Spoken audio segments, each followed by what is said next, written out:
माझ्यासकट सर्वांची लाय detector taste करा। फलटणमधील doctor संपदा मुंडे मृत्यू प्रकरणाच्या आरोपांवर भाजपचे माजी खासदार रणजितसिंह नाईक निंबाळकर यांचं आव्हान। त्या पत्रातील खासदार आपण नसल्याचाही दावा। महिला डॉक्टरसह इतर माझ्यावरच्या सर्व आरोपांमागचे रामराजे निंबाळकरच मास्टरमाइंड।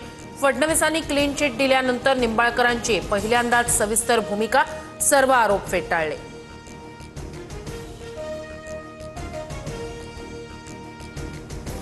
आरोपांबाबतच्या जाहीर पत्रकार परिषदेत रणजित निंबाळकर यांना समर्थकांकडून दुग्धाभिषेक। निंबाळकरांना अश्रू अनावर ढसाढसा रडले। फलटणच्या पोलीस स्टेशन बाहेर सुषमा अंधारेंसाठी या डॉक्टर संपदा मुंडे मृत्यू प्रकरणात अंधारेंचा निंबाळकरांवर आरोप। पोलीस नाही तर न्यायमूर्तींद्वारे एसआयटी चौकशी करण्याची मागणी। सरकार जेन झीला घाबरलंय। निवडणूक आयोग कुणाची नोकरी करतंय हे हळूहळू लक्षात येतंय। मतदारांसाठी 1 जून ही कट ऑफ डेट ठेवल्याच्या मुद्द्यावरून उद्धव ठाकरेंचा निशाणा। ठाकरेंना फक्त मराठी दुबार मतदार दिसले, पण 31 विधानसभा मतदारसंघात 2,25,719 दुबार मुस्लिम मतदार। आशिष शेलार यांचा गंभीर आरोप। मवियाच्या अनेक मतदारसंघांचाही उल्लेख।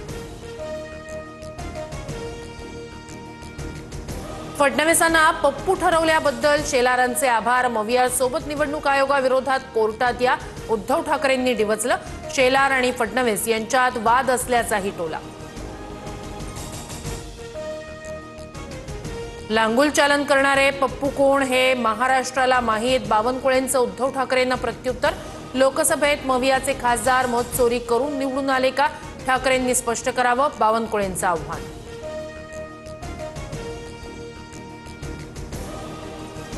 मराठी माझी आई तर हिंदी माझी मावशी। आई मेली तरी चालेल, मात्र मावशी जगली पाहिजे। उत्तर भारतीयांसाठी आयोजित कार्यक्रमात प्रकाश सुर्वे यांचं वादग्रस्त वक्तव्य। नंतर हात जोडून दिलगिरी व्यक्त।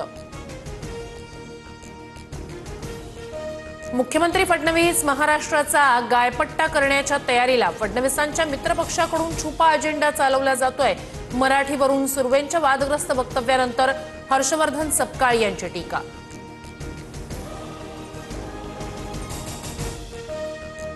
रोहित आर्या प्रकरणात दीपक केसरकरांचा गुन्हे शाखा जबाब नोंदवणार।